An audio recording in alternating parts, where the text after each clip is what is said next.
Барлықтарыңызға сәлем, сіздермен мен Нұрсұлтан, Казак Дрим канал. Бүгінгі видео Ирина Қайратовнаның Hero және Делакурмен болған фитне түсірілген Wu-Kang деген атты тректің клипін талдайтын боламыз. Онда бірнеше отсылкалар бар екен.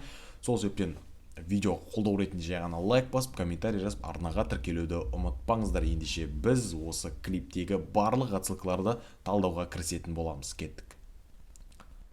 Клипті қарау барысында мен ең бірінші белгілі бір мемлекеттердің ұлттық тағамдарын көрдім. Ол Америка құрама штаттарының тез дайындалатын яғни фастфудтары, Ресейдің арағы және сонымен қатар Қытай мемлекетінің күріш тағамын байқауға болады.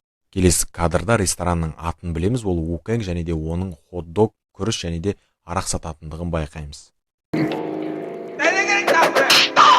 Келесі кадрда Илья мен Делакурдың арасындағы ойынды байқаймыз және де Илья өзінің бірінші картасы ретінде Алдиярдың образын қояды. Алдиярдың образын қарасаңыздар, ұлттық нақышта киінген қарапайым қазақтың бейнесі. Делакур жауап ретінде өзінің картасымен басады және де картада америкалық стилде, яғни Американың туына ұқсас киімде киінген қызды аңғаруға болады. Бұл жерде Алдиярдың образы мен киген киімдеріне қарап, бұрынғы қарапайым қазақтың отбасы екендігін аңғарамыз. Келесі кадрларда Алдиярдың самсаға заказ беріп жатқандығын байқаймыз және де оған америкалық стилде Американың туына ұқсас киімде киінген қыздың оның әйеліне самсаны бергенін аңғарамыз. Содан кейін Алдиярдың әйелі батыстық стилде тверк билеп жатқандығын көрем және де ол Алдиярға ұнап жатқандығында оның эмоциясын байқауға болады. Сонымен қатар Алдиярдың образы батыстық стилде өзгергендігін аңғаруға болады. Жалпы бұл кадрдың негізгі ойы батыстық идеология қазақ қоғамын қалай өзгертіп жатқандығын көрсетіп тұр. Алдиярдың бөлмесінде белгілі бір картинаның ілініп тұрғандығын аңғарамыз. Жалпы ол картинада Әлихан Бөкейханов, Дінмұхамед Қонаев, Абылай және де Кенесары хандарының бейнесі бар. Жалпы бұл бейне Америка құрама штаттарының Рашмор тауын еске салады. Жалпы бұл тауда Американың 4 негізгі президенттері бейнеленген.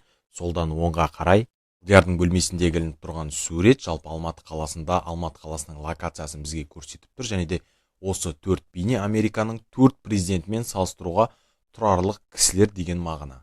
Илья мен Делакур арасындағы болған ойыннан кейін Қазақстанның батыс бөлігінен айырылып қалғандығымыз көрсетіледі. Келесі кадрларда Илья Хироның бейнесі бар картаны жүреді және де оған Делакур жауап ретінде 3 қытайлық бала тұрған картамен жауап қайтарғандығын көреміз және де бұл негізгі бұның мағынасын қазір осы клиптің сюжетінен кейін талқылайтын боламыз. Келесі кадрда Хироның негізгі образы ол құмар ойындарын ойнайтын адам, яғни ставкамен айналысатын адамның образы. Хироның телевизоріне мән беріп қарайтын болсаңыздар, ол жерде иттердің жарысып жатқандығын көресіздер. Жалпы осы спорт түрі Қытайдағы ең көп ставка қоятын спорт түрі болып есептеледі.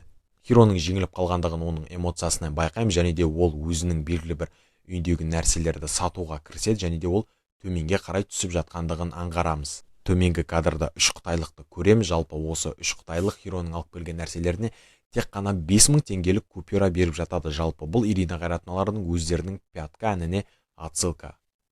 Хиро ставкадан ұтқан ақшаларын ломбардқа қайтадан өткізіп жатқанда, жалпы ломбардтағы қарызы қанша пайыз өсіп кеткендігін көресіздер. Содан соң Хироны осы 3 қытайлықпен бірге көреміз және де Хироның үстіне қарасаңыздар, ол белгілі бір формада белгілі бір әрекеттерді жасап жатқандығын аңғарамыз. Жалпы бұл Қытайдағы қайта тәрбиелеу лагеріндегі жасалатын жаттығу болып есептеледі. Бұл негізгі 3 қытайлықтың негізгі образы ол ломбард, ол өйткені Хироның алып келген барлық нәрселерін сатып алып жатқандығын аңғаруға болады және де содан кейінгі кадрларда Қазақстанның Алматы және де Шығыс Қазақстан облыстарынан айырып қалғандығымызды көрсетеді. Ильяның келесі картасы Азамат Маркленовтың бейнесі бар картаны қояды.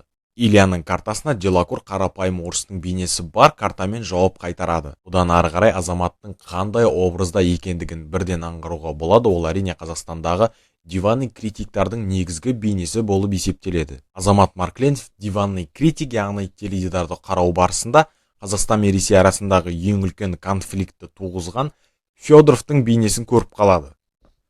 Білмегендерге айта кетейін, Федоров ол Ресей мен Қазақстан арасындағы ең үлкен конфликт туғызған Госдум депутаты. Клипті қарау барысында Федоровқа Марка звондап, осы жер мәселесін шешкісі келгендей жауап қайтарады және де оған үйінде дайындалып отқандығын көреміз. Марканың үйіне Федоров өзінің арағымен бірге келгендігін көреміз және де Марка соны ішіп ұйықтап қалғандығында байқауға болады. Жалпы ол оның істеп жатқан нәрсесі қолынан ештеңе келмейтіндігін және де тек қана сөзбен ғана айтып қоятын адамдарға тікелей Отсылка. Осы кадрдан кейін Ильяның Делакурдан жеңіліп, Қазақстанның барлық картасынан айырылып қалғандығын аңғаруға болады. Келесі кадрларда негізгі үш бейненің сол ресторанға өздерінің тағамдарын жеуге келгендігін көруге болады. Илья Қазақстанның барлық жерлеріне айырып қалғанына қарамастан ол соңына дейін күреседі, және де ол берілмеу керек екендігіне бізге, яғни нұсқау, яғни қоғамда барлық нәрсе өзгеріп кетсе де, бірақ соңына дейін берілмей күресуге бізге әлі мүмкіндік бар деген отсылка ретінде өзінің позициясын көрсеткен. Соңғы кадрларда Алдиярдың бұрынғы бөлмесінде тұрған картинаны бір қыздың алып бара жатқандығын көреміз. Бұл сол портретте, сол картинада бар адамдардың құндылықтарын ескермей, сол кісілердің құндылықтарынан айырылып қалғанымыздың негізгі мағынасы. Клиптің соңғы бөлігінде барлық қазақтың образдары бірге бас қосып жиналып, қазақтың ұлттық тағамы бешбармақты жеп жатқандығын аңғаруға болады. Мәселе, олардың қалай жеп жатқандығына назар аударуымыз қажет. Тек қана Илья нағыз қазақ ретінде өзінің қолымен жеп жатқандығымен көзге түскен, ал қалғандары вилкамен жеп отқандығы байқалады. Негізгі айтқым келген ой ол емес, негізгі идеясы қандай образ болмасын, қандай қазақ болмасын, олардың ауызбіршілігін осы кадрда аңғаруға болады, және де ауызбіршілік қазақтардың ең үлкен мықты құралы болып есептеледі. Аяқталу кезіндегі ең соңғы кадрда мән беріп қарасаңыздар, осы клиптегі қазақтың негізгі үш образы бір бөлмеде бірдей жағдайда отырғандығын аңғарамыз. Ол осы қазақтар барлық нәрседен айырылып қалғандығына бірден бір дәлел. Осылайша бүгінгі видеомыз аяқталды. Сіздерге видео ұнады деген ойдамын. Видеоңызға қолдау ретінде білесіздер не істеу керек екенін. Сіздермен болған мен Нұрсұлтан, Казак Дрим канал, және де басқа да видеолардың отсылкаларын қарап шықсаңыздар болады. Қош, сау болыңыздар.